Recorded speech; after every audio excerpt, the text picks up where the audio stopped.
Hello ನಮಸ್ಕಾರ. ಕರಾವಳಿ ಕಿಚನ್ಗೆ ಸ್ವಾಗತ. ನಾನಿವತ್ತು ನಿಮಗೆ ನೆಯ್ಯಪ್ಪ ಮಾಡೋದನ್ನ ಹೇಳ್ಕೊಡ್ತೀನಿ. ಅಂದರೆ ಅಪ್ಪ ಅಮ್ಮನ ಮಾಡೋದು ಹೇಗೆ ಹೇಳ್ಕೊಡ್ತೀನಿ. ಮೊದಲಿಗೆ ನಾನು 1/4 ಕಪ್ ಆಗುವಷ್ಟು, ಈ ಕಪ್ಪಲ್ಲಿ 1/4 ಕಪ್ ಆಗುವಷ್ಟು ಅಕ್ಕಿನ ತೊಗೊಂಡು ಅದನ್ನ ಒಂದು 4 ಅವರ್ಸ್ ನೆನೆಸಿಟ್ಕೊಂಡಿದ್ದೀನಿ. ಹಾಗೆ ಒಂದು 3/4 ಕಪ್ಪು ಬೆಲ್ಲ, ಹಾಗೆ ಸ್ವಲ್ಪ ಜೀರಿಗೆ, ಹಾಗೆ ಸ್ವಲ್ಪ ಬಿಳಿ ಎಳ್ಳು, ಹಾಗೆ ಸ್ವಲ್ಪ ಏಲಕ್ಕಿ, ಹಾಗೆ 2 ಸ್ಪೂನ್ ಆಗುವಷ್ಟು ಗೋಧಿ ಹಿಟ್ಟನ್ನು ತೊಗೊಂಡಿದ್ದೀನಿ. ಇವಾಗ ನಾವೇನು ಮಾಡ್ಕೋಬೇಕಂತ ಅಂದರೆ ಬೆಲ್ಲನ ಮೊದಲಿಗೆ ಕರಗಿಸ್ಕೋಬೇಕು. ಸೊ ಅದಕ್ಕೋಸ್ಕರ ನಾವು ಒಂದು ಪಾತ್ರೆನ ಇಟ್ಕೊಂಡು ಅದಕ್ಕೆ 3/4 ಕಪ್ಪು ಬೆಲ್ಲನ ಹಾಕ್ಕೊಂಡಿದ್ದೀನಿ. ಅದಕ್ಕೆ ನಾನು ಇವಾಗ 1/4 ಕಪ್ ಆಗುವಷ್ಟು ನೀರನ್ನ ಹಾಕ್ಕೋಬೇಕು. ಅಂದರೆ ಜಾಸ್ತಿ ಬೆಲ್ಲದಲ್ಲಿ ಕಸ ಇರೋದ್ರಿಂದ ಸೊ ಈ ಥರ ನೀವು ಸ್ವಲ್ಪ ಈ ಥರ ಕುದಿಸ್ಕೊಂಡು ಹಾಕ್ಕೊಳ್ಳೋದ್ರಿಂದ ಆ ಕಸ ಎಲ್ಲ ಬರೋದಿಲ್ಲ. ಅದಕ್ಕೋಸ್ಕರ ನಾವು ಈ ಥರ ನೀಟಾಗಿ ಇದಕ್ಕೆ ಬೆಲ್ಲ ಕರಗೋ ತನಕ ನಾವು ಇದನ್ನ ಕುದಿಸ್ಕೋಬೇಕು. ಪಾಕ ಏನು ಬರೋದು ಬೇಡ. ನೋಡಿ, ಇಷ್ಟ ಆದರೆ ಸಾಕು. ಇವಾಗ ಗ್ಯಾಸ್ ಸ್ಟವ್ನ ಆಫ್ ಮಾಡಿ ಇದನ್ನ ನಾವು ಸೋಸ್ಕೊಂಡು ಇಟ್ಕೊಂಡ್ರೆ ಆಯಿತು. ಇವಾಗ ನಾನು ಈ ಅಕ್ಕಿಯಲ್ಲಿರುವಂತಹ ನೀರಿನ ಅಂಶನಷ್ಟು ತೆಗೆದಿದ್ದೀನಿ. ತೆಗೆದು ಇದನ್ನು ಫಸ್ಟಿಗೆ ಒಂದು ಸಲ ಮಿಕ್ಸಿ ಜಾರ್ಗೆ ಹಾಕ್ಕೊಂಡು ನಾವು ಒಂದು ಸಲ ತರಿಯಾಗಿ ಒಂದು ಸಲ ರುಬ್ಕೊಂಡು ಬರಬೇಕು ಫಸ್ಟಿಗೆ ಮೊದಲಿಗೆ. ಈಗ ನೋಡಿ ಇಷ್ಟು ತರಿ ಆಗಿದೆ.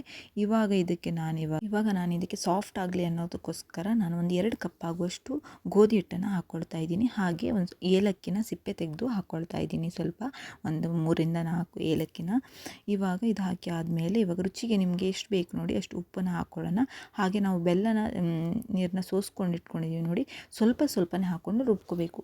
ಈ ನೀರು ಇಷ್ಟು ಇದೆ ನೋಡಿ, ಅಷ್ಟು ಬೆಲ್ಲದ ನೀರನ್ನು ಹಾಕಬೇಕಾಗತ್ತೆ. ಇವಾಗ ನಾನು ಸ್ವಲ್ಪನೇ ಹಾಕ್ಕೊಂಡು ರುಬ್ಕೊಂಡು ಈ ಹದದಲ್ಲಿ ಈ ರವೆ ಇರುತ್ತೆ ನೋಡಿ, ರವೆ ತರಿಯಾಗಿ ರುಬ್ಕೋಬೇಕು, ಫುಲ್ ನೈಸ್ ಆಗಬಾರ್ದು.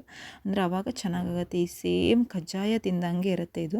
ಈ ಥರ ನೋಡಿ, ಈ ಥರ ನಾನು ಎಲ್ಲ ಪಾಕಗಳನ್ನು ಹಾಕಿ ರುಬ್ಕೊಂಡಿದ್ದೀನಿ. ಇವಾಗ ಇದನ್ನು ಒಂದು ಪಾತ್ರೆಗೆ ಹಾಕೋಬೇಕು. ಹಾಕಿ ಆದಮೇಲೆ ನಾನು ಇದಕ್ಕೆ ನಿಮಗೆ ಇದರಲ್ಲಿರುವಂತಹ ಬೆಲ್ಲನ ಲಾಸ್ಟಲ್ಲಿ ಹಾಕೋಬೋದು, ನಿಮಗೆ ಎಷ್ಟು ಬೇಕಾಗುತ್ತೆ. ಹಾಗೆ ಜೀರಿಗೆ ಮತ್ತು ಬಿಳಿ ಎಳ್ಳನ್ನು ತೊಗೊಂಡಿದ್ದೀನಿ ನೋಡಿ, ಅದನ್ನು ಹಾಕೋಬೇಕು. ಹಾಕ್ಕೊಂಡಾದ್ಮೇಲೆ ನೀಟಾಗಿ ಮಿಕ್ಸ್ ಮಾಡ್ಕೋಬೇಕು. ಇವಾಗ ನೀವು ಬೇಕಾದರೆ ಅದರಲ್ಲಿ ರುಚಿ ಸ್ವಲ್ಪ ಉಪ್ಪು ಕಡಿಮೆ ಇತ್ತಂದರೆ ಹಾಕ್ಕೊಂಡು ಇದು ಮಾಡ್ಕೋಬೋದು.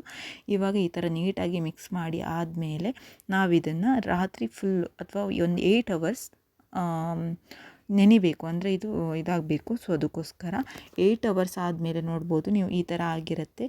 ಇವಾಗ ನಿಮಗೆಲ್ಲರೂ ಇದು ಸ್ವಲ್ಪ ದಪ್ಪ ಅನಿಸ್ತಾ ಇದೆ ಅಂದರೆ ಇನ್ನೊಂದು ಸಲ ಬೆಲ್ಲನ ಸ್ವಲ್ಪ ಕರಗಿಸಿ ಹಾಕ್ಕೊಳ್ಬೋದು, ಏನು ತೊಂದರೆ ಇಲ್ಲ. ಬಟ್ ನೀರನ್ನ ಹಾಕ್ಕೊಳ್ಳೋಕೆ ಸ್ವಲ್ಪ ನೀರನ್ನ ಹಾಕಿ ಇದು ಮಾಡ್ಕೋಬೋದು. ಸ್ವಲ್ಪ ಬಿಸಿ ಇದ್ದರೆ ಚೆನ್ನಾಗಿರುತ್ತೆ. ಸೊ ಅದಕ್ಕೋಸ್ಕರ ಇವಾಗ ನೋಡಿ ಎಣ್ಣೆ ಕಾದಿದೆ. ಎಣ್ಣೆ ಕಾದ್ಮೇಲೆ ನಾವು ಈ ಥರ ಸ್ವಲ್ಪ ಎಣ್ಣೆ ಬಿಸಿ ಆದಮೇಲೆ ಹಾಕೋಬೇಕು. 1 ಸ್ಪೂನಲ್ಲಿ ಹಾಕಿದರೆ ಚೆನ್ನಾಗಿ, ಅಂದರೆ ಫಸ್ಟಿಗೆ ನೀವು ಇದು ಮಗ್ಚಕ್ಕೆ ಹೋಗಬೇಡಿ, ಯಾಕಂದರೆ ಅದು ಅಂಟ್ಕೊಂಡಿರುತ್ತೆ. ಸೊ ಅದು ಮೇಲ್ಗಡೆಯಿಂದ ಸ್ವಲ್ಪ ಉಬ್ಬಿ ಬರಬೇಕು, ಆವಾಗಲೇ ಇದಾಗಿದೆ ಅಂತ ಹೇಳಿ. ಈಗ ನೋಡ್ಬೋದು ನೀವು ಯಾವ ಥರ ಇದಾಗ್ತಿದೆ ಅಂತ ಹೇಳಿ. ಈ ಟೈಮಲ್ಲಿ ನಾನು ಇದನ್ನು ತೆಗಿತಾ ಇದ್ದೀನಿ ನೋಡಿ. ಇಷ್ಟು ಇವಾಗ ಅಂದರೆ ಅದು ಅಂಟಿರುತ್ತಲ್ಲ, ಸೊ ಅದಕ್ಕೋಸ್ಕರ ನಿಧಾನವಾಗಿ ತಕ್ಕೋಬೇಕು. ಇವಾಗ ನೋಡಿ ಈ ಥರ ಆಗುತ್ತೆ, ತುಂಬಾ ಟೇಸ್ಟಿಯಾಗಿ ಬರುತ್ತೆ. ಇದನ್ನು ನೀವು ಬೇಕಾದರೆ ಕಾಯಿ ಏನೂ ಹಾಕಿರೋದಿಲ್ಲ, 1 ವೀಕ್ ಆದರೂ ಇಟ್ಕೊಂಡು ತಿನ್ಬೋದು, ಚೆನ್ನಾಗಿರುತ್ತೆ. ಈ ಥರ ಮಾಡಿ ಆದಮೇಲೆ ಫುಲ್ ಎಣ್ಣೆ ಜಾಸ್ತಿ ಹೈ ಫ್ಲೇಮಲ್ಲಿ ಇಟ್ಕೊಳ್ಳೋಕೆ ಹೋಗಬೇಡಿ, ಮೀಡಿಯಮ್ ಫ್ಲೇಮಲ್ಲಿ ಇಟ್ಕೊಳ್ಳಿ, ಅಂದರೆ ಆವಾಗ ಕರೆಕ್ಟಲ್ಲ. ಸೊ ಅದಕ್ಕೋಸ್ಕರ ಇವಾಗ ನೋಡಿ ಎಷ್ಟು ಚೆನ್ನಾಗಿ ಬಂದಿದೆ ಅಂತ ಹೇಳಿ.